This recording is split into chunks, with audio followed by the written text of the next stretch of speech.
Bueno, vamos a continuar con la serie que estamos llevando, esta serie en curso que se titula Amarás a Dios.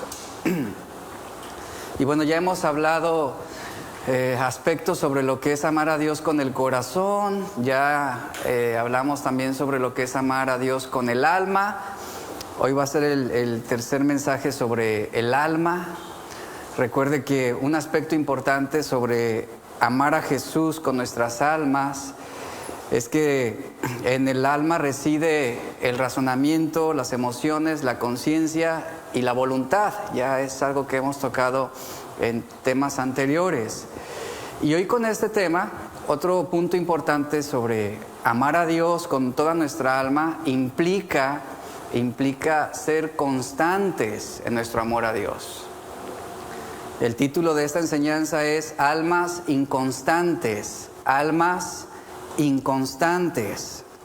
Y es lo que estaremos hablando en esta mañana. Yo le invito a que por favor ponga en silencio su celular, manténgalo apagado. Amar a Jesús con todas nuestras almas. Bueno, es algo que también debemos examinar, debemos evaluar.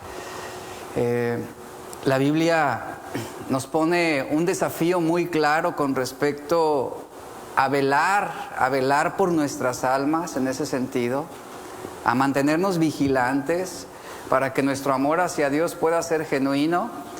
De hecho, el escritor de Hebreos, en Hebreos 13:17, nos dice claramente que Dios nos ha dado pastores o líderes para ayudarnos justamente a esto, a velar por nuestras almas. Este verso dice: obedeced a vuestros pastores y sujetaos a ellos, porque ellos velan, vea lo que dice, porque ellos velan por nuestras almas como quienes han de dar cuenta, para que lo hagan con alegría y no quejándose, porque esto, dice, nos es provechoso. Es muy interesante que el autor de Hebreos haga énfasis a una de las responsabilidades que los pastores tienen, y esa responsabilidad es de que los pastores protegen, los pastores velan también por las almas.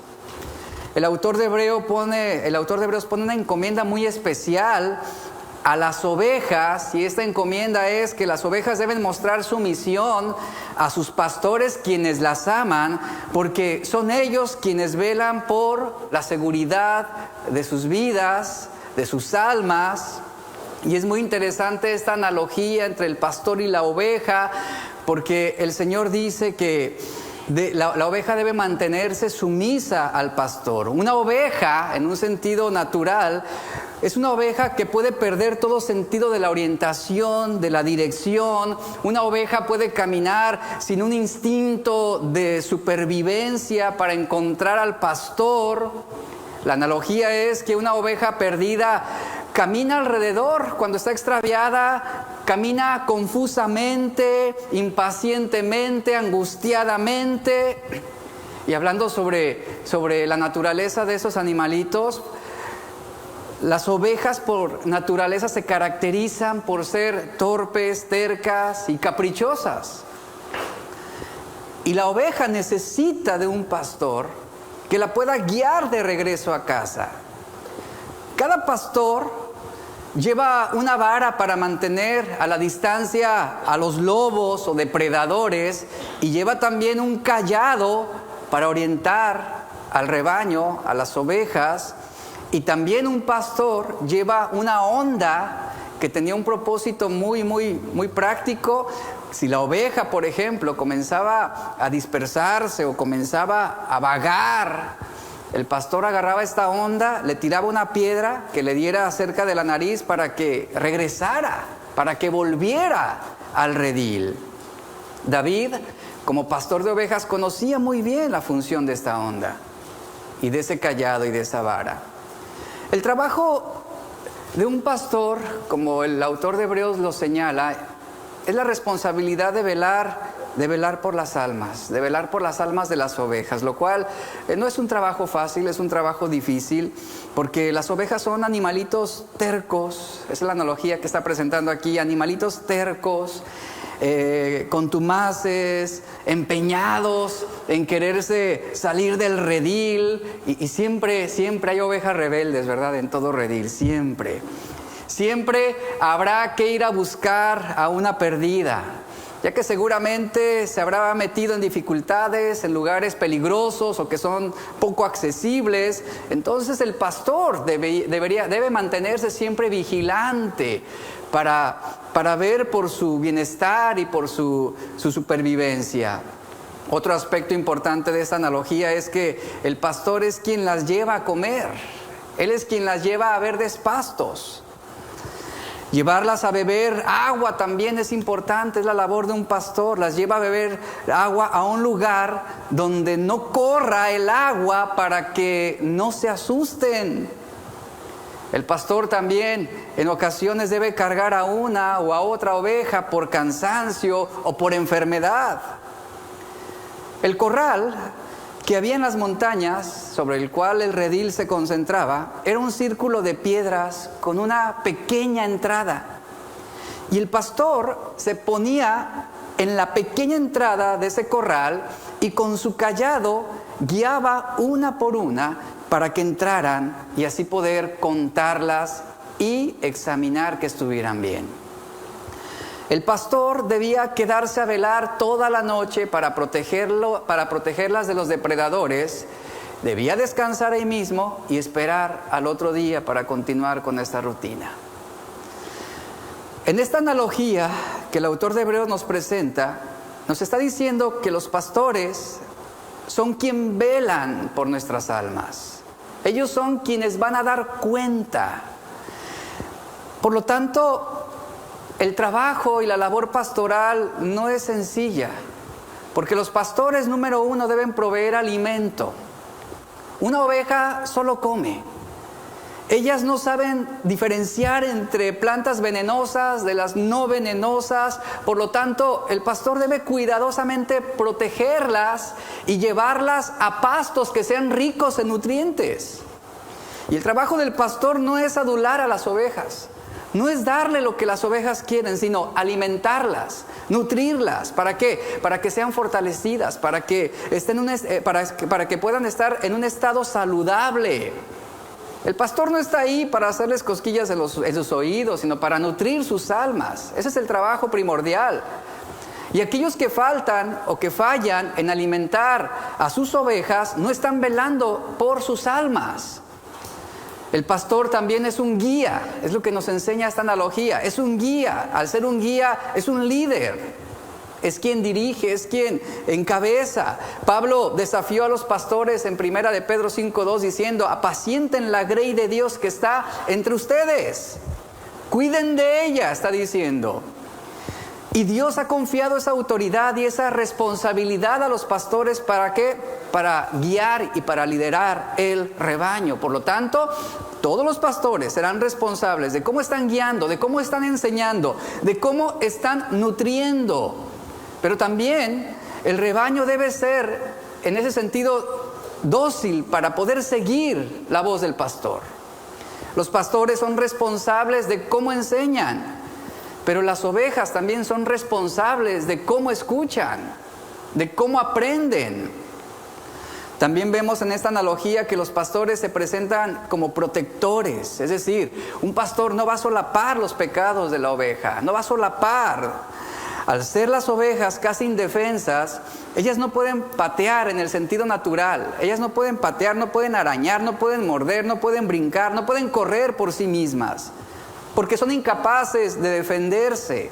Cuando son atacadas por un depredador, lo que hacen ellas es juntarse en lugar de esparcirse, y esto las hace más vulnerables.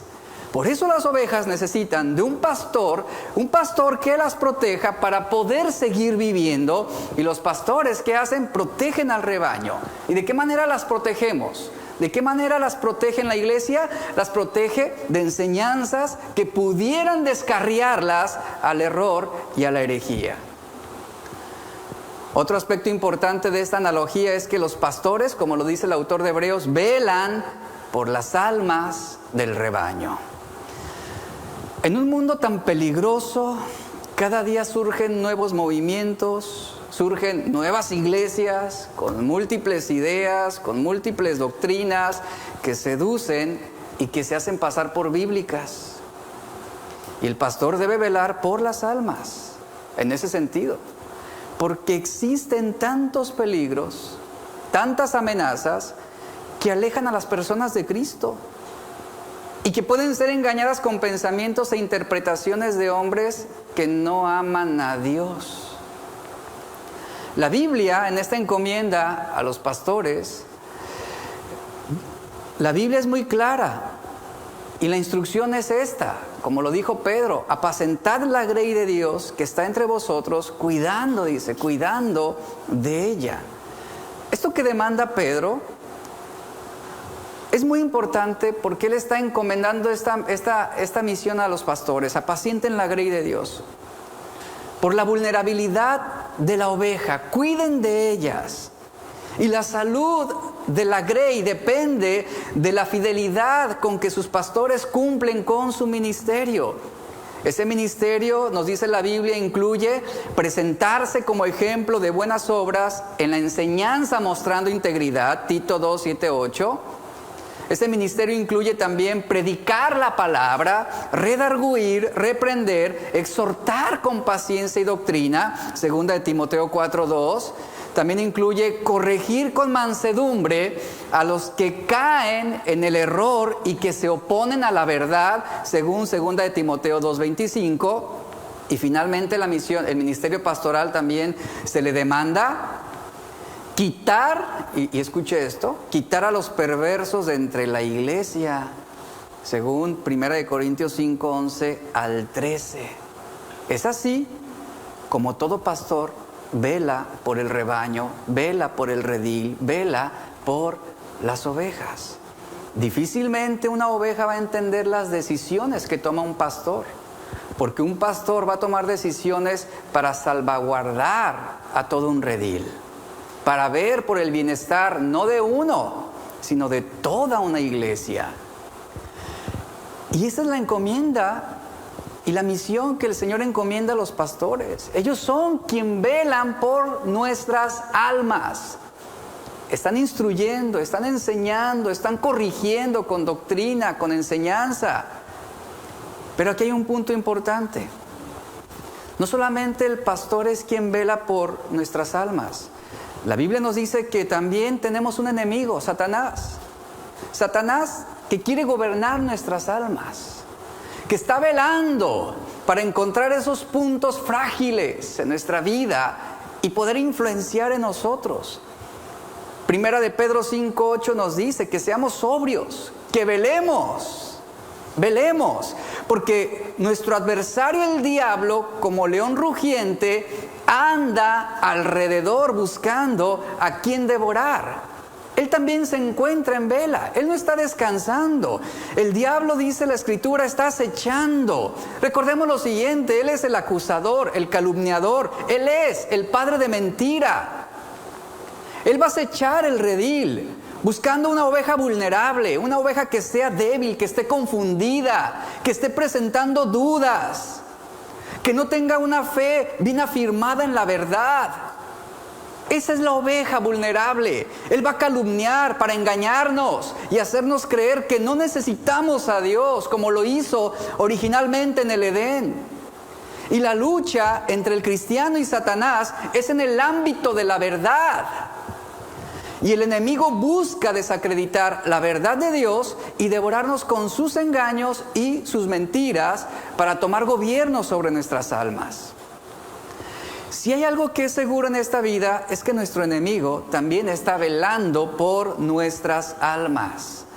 Él está tratando de influenciar para que nos apartemos de Cristo, para que renunciemos a nuestra fe. Él no solo sabe de nuestra pasión por Cristo, sino que conoce lo que está asociado con la debilidad de nuestras almas. Y todo cristiano está al acecho de un enemigo de nuestras almas. Está al acecho, está buscando influenciar en nosotros, está buscando la manera de seducirnos. Recuerde que la meta del enemigo, ¿cuál es? Juan 10:10 es robar, matar y destruir. El apóstol Pedro hizo muy claras declaraciones en su vida. Recuerde que él negó al Señor Jesús 3 veces y el apóstol Pedro entendió lo fácil que es desviarse para todo cristiano. También el apóstol entendía el poder que tiene el enemigo para robar, matar y destruir. Y mire, esto es una realidad. Una realidad es que existe una batalla librándose por la lealtad de nuestras almas. Al escribir en 1 de Pedro 2:11, el apóstol Pedro él sabía más que nadie lo que era ser presa de las tentaciones del enemigo. Él escribió estas palabras: amados, yo les ruego como a extranjeros y peregrinos que os abstengáis de los deseos carnales que batallan contra el alma. Aquí encontramos dos palabras importantes. La primera es abstenerse.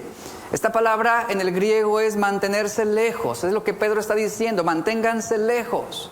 Otro significado es guarden la distancia. Es decir, hay que contenernos continuamente a practicar o hacer tal o cual cosa. Con respecto, dice, a todo deseo carnal. Ahora, con respecto a estos deseos carnales que Pedro está mencionando aquí, hay dos errores muy comunes y opuestos entre sí en los cuales fácilmente podemos caer. Un error es negar la peligrosidad que tienen esos deseos carnales.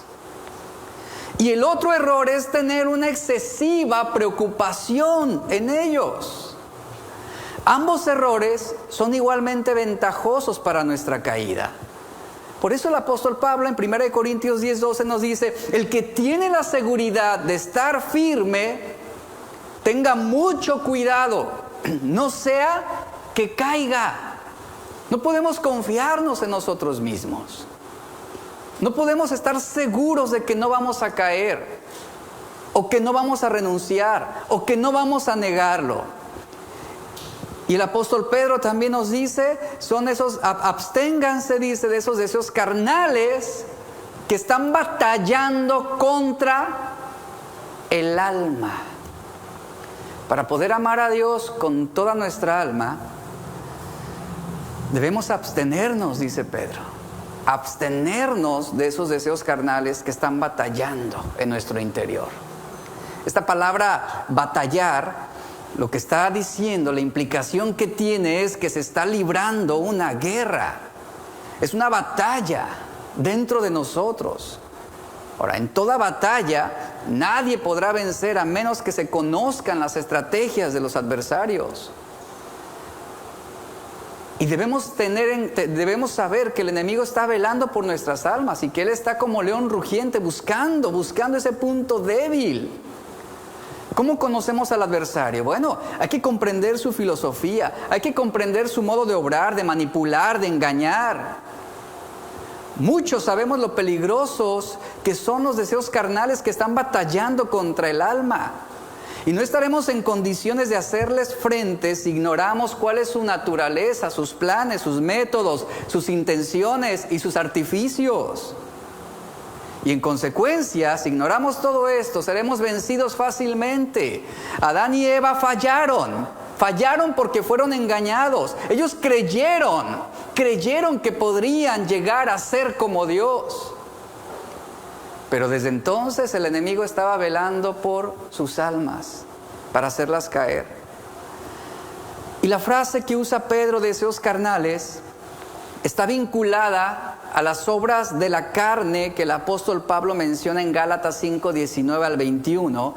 Estos deseos carnales o estas obras de la carne, dice Pablo, son adulterio, fornicación, inmundicia, lascivia, idolatría, hechicerías, enemistades, pleitos, celos, iras, contiendas, disensiones, herejías, envidias, homicidios, borracheras, orgías y cosas semejantes a estas.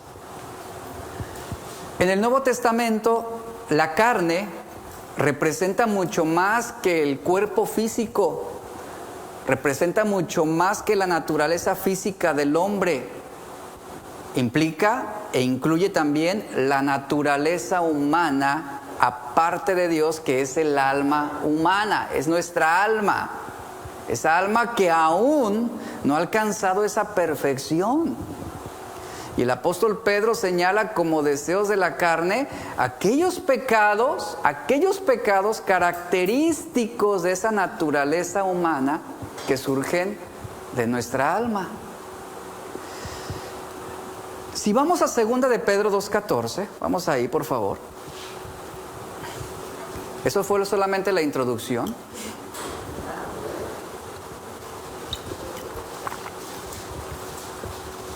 En 2 de Pedro 2:14,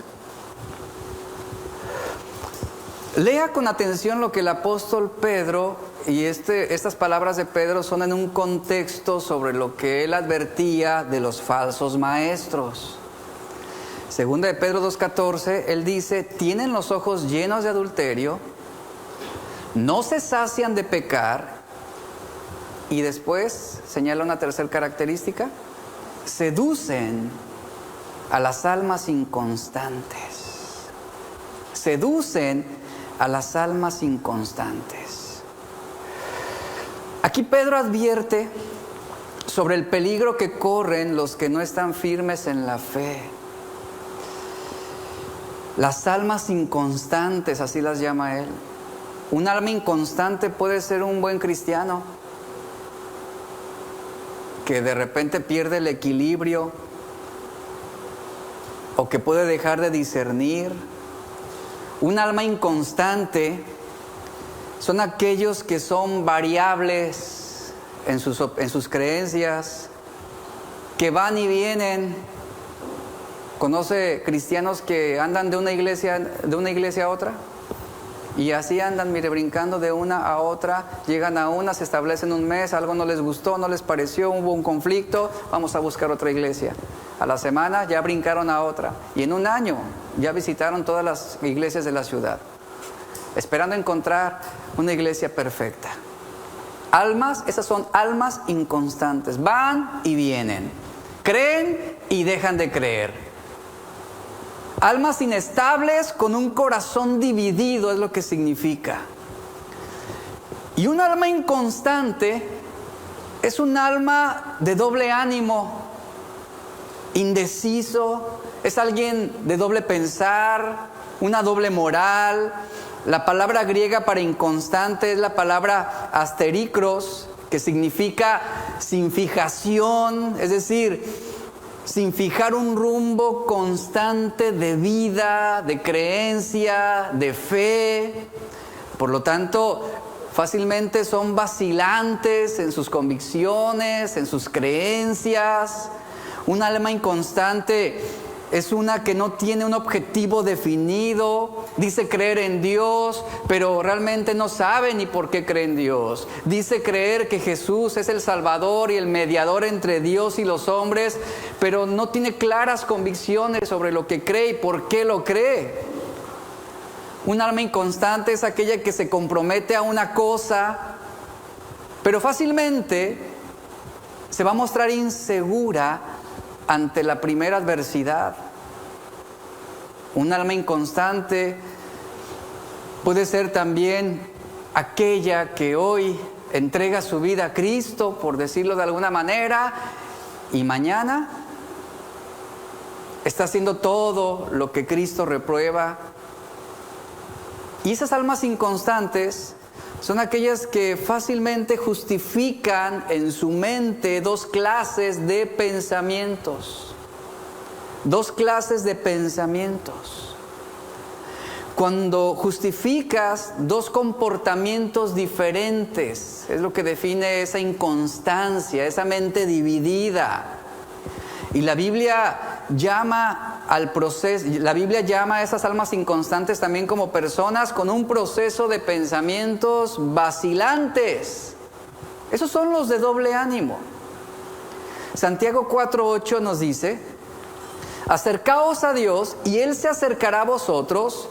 Y luego dice: pecadores, limpien las manos, y vosotros, los de doble ánimo, purifiquen sus corazones. Es decir, defínanse bien. El problema de ser inconstante es que es una persona que no es de confiar. Es como una persona, un empleado, llega a un trabajo y al segundo día ya faltó. O falta 3 veces a la semana. Es alguien con el que tú no sabes si puedes contar. No es confiable. El inconstante es alguien inseguro, así se describe. Alguien que es falto de dominio propio, que se deja guiar por sus emociones, se deja llevar por sus sentimientos, por sus circunstancias. Hoy puede estar contento y viene una situación difícil y pierde todo su gozo, pierde todo su contentamiento, pierde toda su paz. Por eso el inconstante se define como alguien que es inseguro. Y ¿saben? Esto representa un problema para esa persona. Y no solamente para él, sino también para quienes le rodean. Porque fácilmente puede dudar de sus creencias. Fácilmente puede dudar de que tomó la mejor decisión de con quién se casó. Fácilmente puede renunciar a todo lo que ha logrado simplemente porque sus circunstancias no son favorables. Son aquellos que al mínimo problema, pierde su entusiasmo, pierde su motivación. Es una persona que hoy dice, heme aquí, Señor, y mañana dirá, envía a otro, porque no me siento bien, porque tengo muchos problemas. Un alma inconstante siempre presentará serios conflictos consigo mismo, con sus emociones, con su corazón, con sus pensamientos. Es alguien que siempre está dividido entre sí y no. No posee un carácter estable, no posee decisiones estables. Su sí siempre es un tal vez, y su no siempre es un quizás. No hay firmeza, no hay lealtad. Y hoy es aquel que hoy está en la iglesia, pero mañana va a estar en un bar, o mañana va a estar emborrachándose. Es aquel que hoy bendice y mañana está maldiciendo. Almas inconstantes. Y Pedro nos dice que aun siendo cristianos, podemos ser almas que no están firmemente cimentadas en la fe. Y esto es delicado, esto es preocupante, porque un alma inconstante es una presa fácil para el engaño, es lo que está diciendo Pedro. Estas almas inconstantes pueden ser seducidas, atraídas a un estilo de vida que Dios no aprueba. Almas seducidas serán totalmente inestables. Y cuando el apóstol Pedro agrega que los falsos maestros seducen a las almas inconstantes, Pedro está advirtiendo a la iglesia.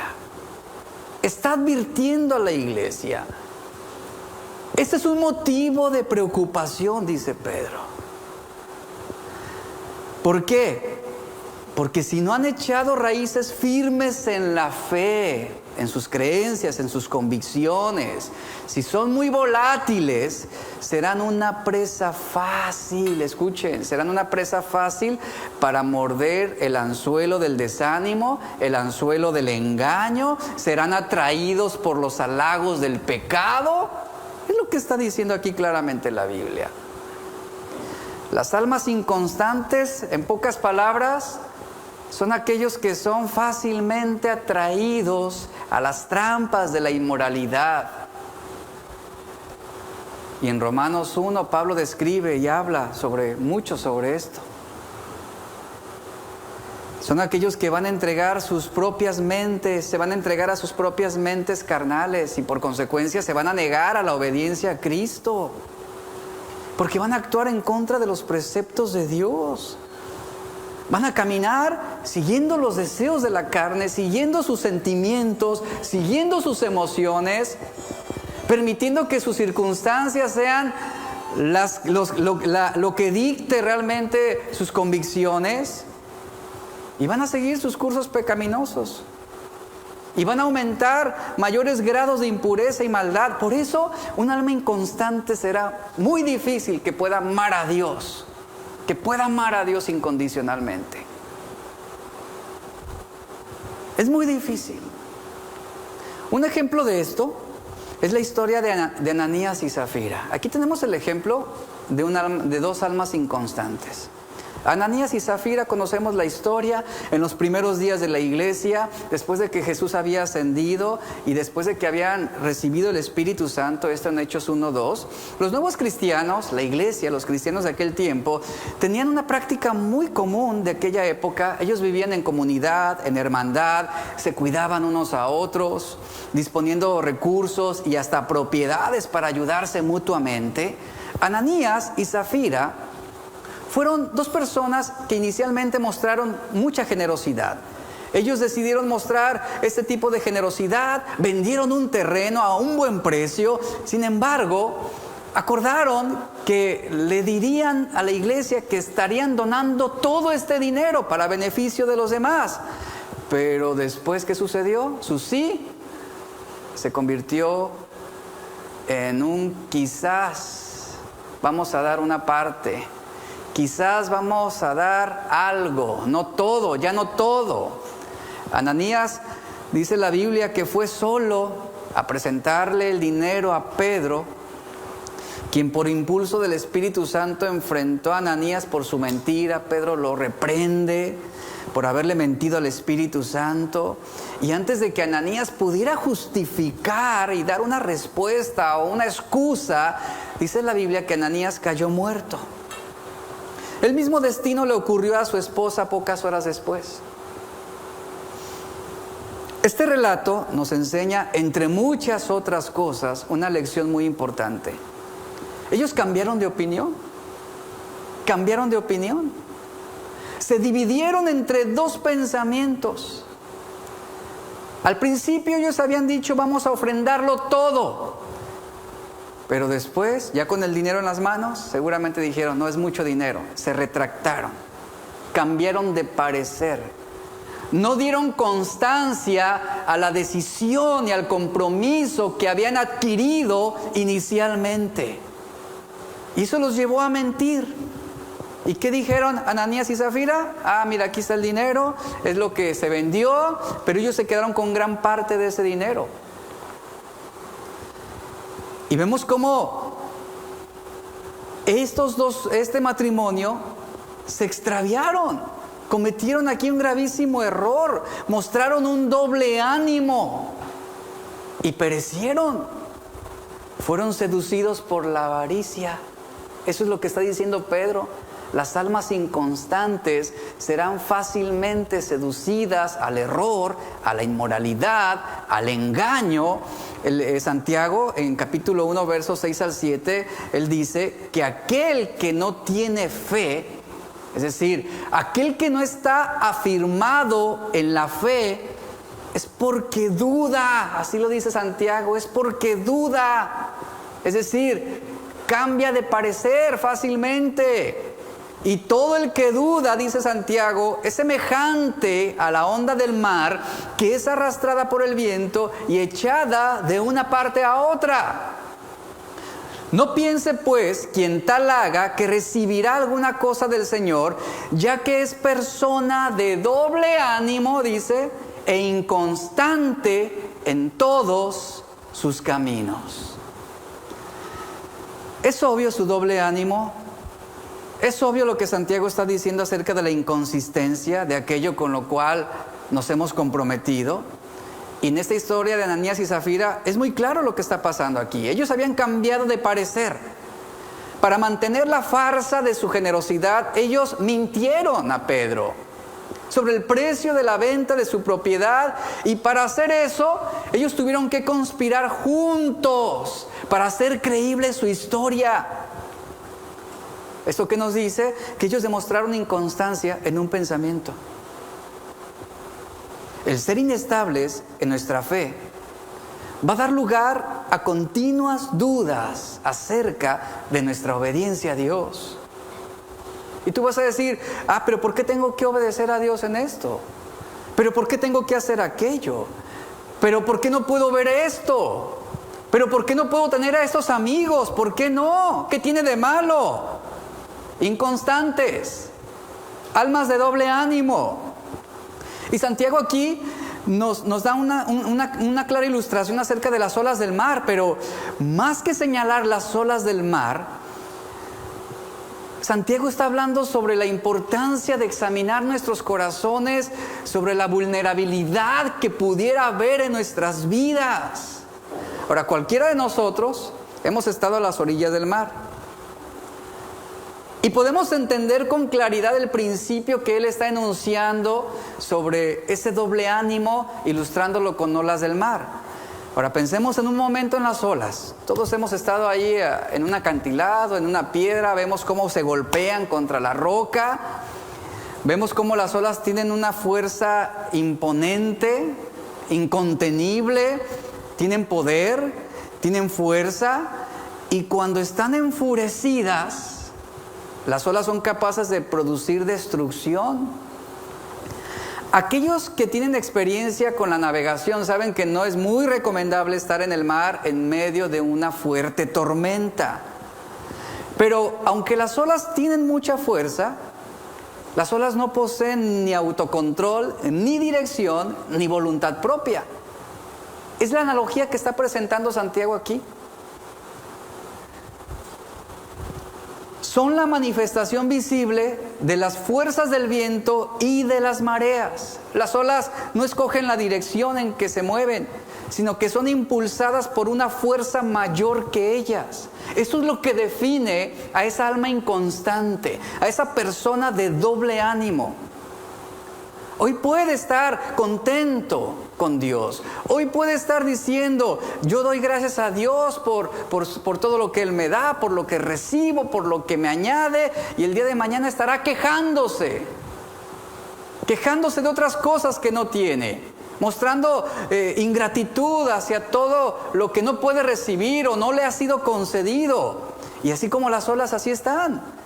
Ahí está, no posee dirección, no posee definición, no tiene fijación, no tiene una voluntad propia, es fácilmente movible, alterable. Y Santiago está diciendo que así también puede ser aquel discípulo que está lleno de dudas. Aquel discípulo que no tiene una convicción firme, fija, clara. Va a perder el rumbo en la vida. Y va a comenzar a caer bajo la influencia de sus propios sentidos. Por eso, iglesia, es que alguien que es inconstante es fácilmente seducido por el enemigo. Es fácilmente seducido por las circunstancias. Es fácilmente seducido por malas enseñanzas. Por lo que se convierte en un blanco fácil que puede ser arrastrado dócilmente hacia el engaño y hacia el error. Al igual que las olas, las almas inconstantes pueden convertirse en verdaderos instrumentos de destrucción. Escuche esto, por favor. En verdaderos instrumentos de destrucción. ¿Por qué razón? Porque al no poseer estabilidad, no posee convicciones. Y vive entre una diversidad de ideas, de pensamientos, de doctrinas, de filosofías, de emociones, de sentimientos que lo golpean continuamente. Va y viene, va y viene, va y viene. Un día cree una cosa y al otro día cree otra. Y sus convicciones cambian tan rápidamente como el clima y producen, por consecuencia, una notable inestabilidad. Y esto es peligroso. Esta condición lo va a llevar a ser totalmente indescifrable, inconstante. Es alguien que no va a poder perseverar en nada. Comienza algo y no lo termina. No cumple a lo que él se había comprometido. Y esa es una condición deplorable entre los cristianos, lamentablemente, en muchos cristianos. Y qué lamentable es ver a personas dentro de la iglesia que fácilmente abandonan sus convicciones, que fácilmente abandonan su confianza en Cristo y se apuran para perseguir cualquier otra filosofía, cualquier otra idea, doctrina que no sea bíblica. Eso es lamentable. Ahora, muchos son los pecados y las malas decisiones que son justificadas en un alma inconstante. Esto nos llevará finalmente esto los va a llevar finalmente a la deshonestidad, al desvío de la verdad. Cuando somos de doble ánimo, siempre vamos a ser invadidos por nuevos pensamientos que nos van a engañar y vamos a decir, bueno, ¿qué tiene de malo esta mentira? A nadie le va a afectar que yo vea pornografía. ¿Qué tiene de malo que yo tome esto que no es mío? Esa persona tiene mucho y de sobra. Ni cuenta se va a dar. Y lo que hacemos es, intentamos estirar la verdad, haciéndola flexible para justificar nuestros malos motivos. Nadie lo sabrá. Una mentira más, ¿qué tiene? Una compra más, ¿qué tiene? Un capítulo más, ¿qué tiene? Un robo más, no pasa nada. Un domingo más que no voy a la iglesia, ¿a quién le perjudica? ¿Qué de malo tiene? Mire, eso se conoce como la posverdad. Eso se conoce como la posverdad. Es decir, que las decisiones, esto es, las decisiones que se producen cuando la verdad tiene menos importancia que las opiniones y los sentimientos que suscita una nueva idea o una nueva experiencia. Eso es lo que impulsa esa inestabilidad en muchos. Vemos Ananías y Zafira, ellos actuaron divididos entre la verdad y la mentira, entre el objetivo y lo subjetivo. Mostraron una doble lealtad entre Dios y el dinero. Almas inconstantes. Y el problema fue que actuaron divididos en dos pensamientos. Un pensamiento hacia la generosidad y otro pensamiento hacia la codicia. Y sus almas fueron inconstantes porque, sí, querían adorar a Dios con algo de su dinero, pero finalmente se vieron obligados a querer engañar a Dios para retener parte de ese dinero. El profeta Elías fue un hombre de Dios que desafió fuertemente al pueblo entre la adoración a Dios y la adoración a Baal. Cuando él se confrontó a los profetas de Baal, en Primera de Reyes 18:21, él habló directamente al pueblo sin tapujos y él dijo, ¿hasta cuándo, le dice al pueblo, hasta cuándo van a vacilar entre dos opiniones? ¿Hasta cuándo, iglesia? Está diciendo Elías. ¿Hasta cuándo van a vacilar entre dos opiniones? Si el Señor es Dios, síganlo. Y si es Baal, síganlo a él. Y luego lo interesante de este texto, al final dice que el pueblo no respondió palabra. No dieron respuesta. ¿Por qué no respondieron? ¿Por qué no dijeron nada? Porque no tenían en claro lo que debían creer realmente. Porque eran vacilantes. En la física nos enseña que dos objetos no pueden ocupar el mismo espacio. Eso se conoce como impenetrabilidad, es decir, de impenetrable. Y esto es la resistencia que opone un cuerpo a otro que ocupe su lugar en ese espacio. Es decir, que ningún cuerpo puede ocupar al mismo tiempo el lugar de otro. Así es el alma humana, así es la mente humana. Una persona no puede pensar dos cosas a la misma vez. Tenemos la habilidad de cambiar de un pensamiento a otro y de tener pensamientos múltiples, pero uno a la vez. Cuando tú comienzas a llenar tu mente con la verdad de Dios, tú estás sacando los malos pensamientos del camino. Tú estás quitándoles ese lugar que antes tenían, esa posición en la cual antes gobernaba en tu alma. y los estás desechando, los estás quitando, los estás desarraigando. En 1 de Timoteo 4:1, 1 de Timoteo 4:1, Pablo le dice a Timoteo lo siguiente de una forma muy clara, categórica, no especulativa. Pablo le dice a Timoteo que en los postreros tiempos, algunos, dice, algunos. ¿Quién será esos algunos? Las almas inconstantes. Dice, algunos apostatarán de la fe, escuchando a espíritus engañadores y a doctrinas de demonios. El apóstol Pablo está dando una advertencia a Timoteo en sentido de urgencia.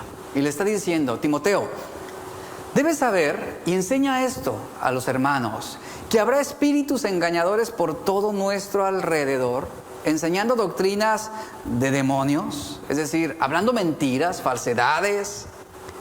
La Biblia claramente nos dice que Satanás está empeñado por sembrar la mentira en los corazones de aquellas almas inconstantes.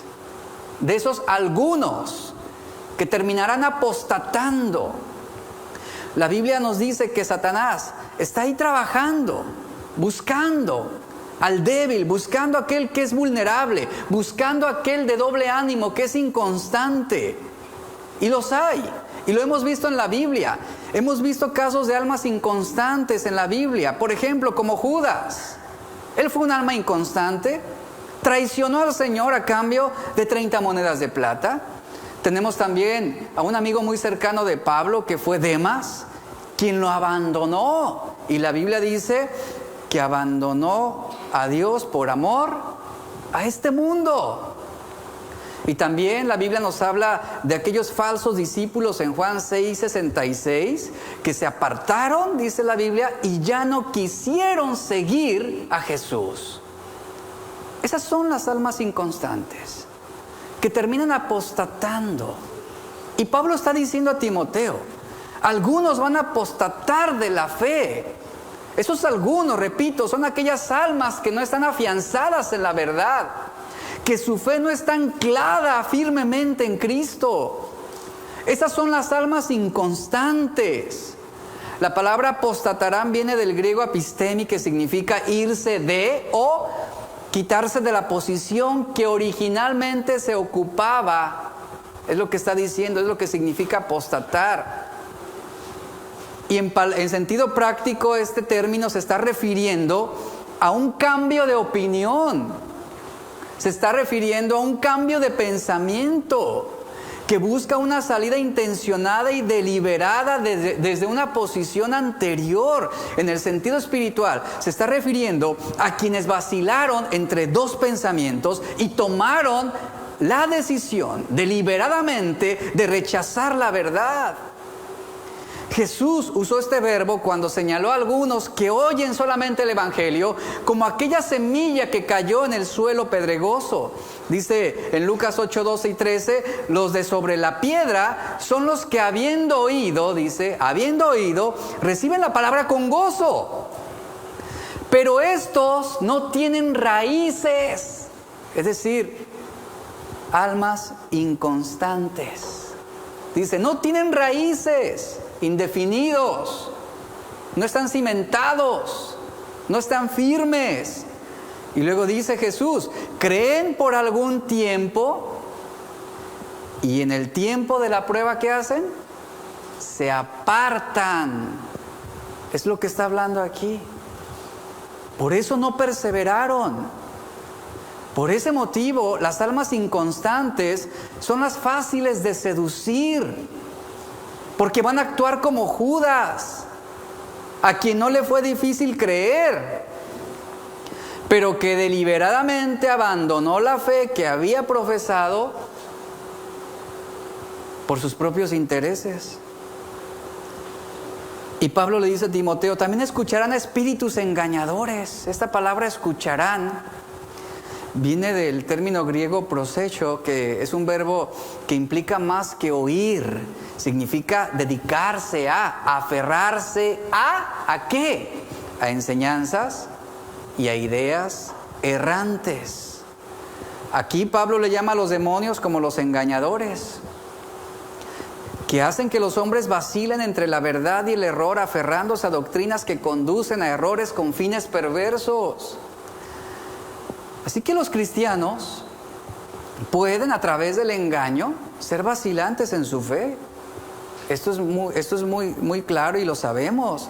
Los cristianos, a causa de no estar firmes, también pueden caer en pecados graves y que pueden por un tiempo continuar en ellos, pero lo que sucede aquí es que están provocando el disgusto de Dios, están entristeciendo al Espíritu Santo, y de alguna manera, cuando un cristiano persevera en algún pecado temporal, es destituido en alguna medida de las bendiciones y del gozo y de los consuelos que Dios da.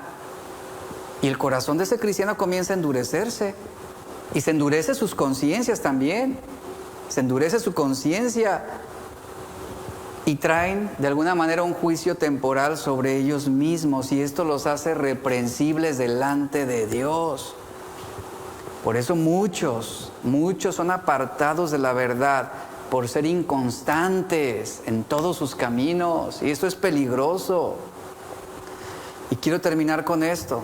El apóstol Pedro, en 2 de Pedro 3:14, el apóstol Pedro escribió lo siguiente: por lo cual dice, oh amados, estando en espera de estas cosas, procurad con diligencia ser hallados por Él sin mancha e irreprensibles en paz. Es la obligación de todo cristiano, es la obligación de cada uno de nosotros, iglesia, de cada uno de nosotros, mantener nuestra alma pura, mantener nuestra alma fija en Cristo y de manera irreprensible.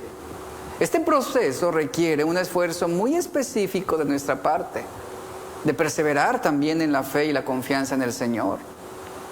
El apóstol Pedro, en 1 de Pedro 1:22, nos dice: purifiquen sus almas por la obediencia a la verdad.